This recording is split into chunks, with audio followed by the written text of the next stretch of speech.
இன்று ஒரு வேத வார்த்தை.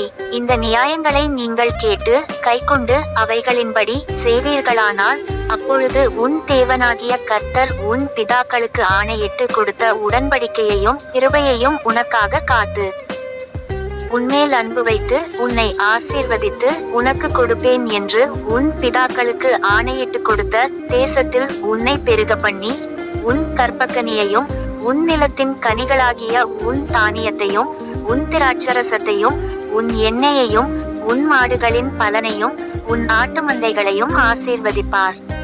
உபாகமம் 7வது அதிகாரம் 12-13 தொடர்புக்கு இயேசுவே சமாதானத்தின் அடைக்கலம். ஊழியங்கள். சகோதரர் KVP ஆனந்தராஜ். Cell number 9669909710. கர்த்தர் தாமே நம்மை ஆசீர்வதிப்பாராக. ஆமேன்.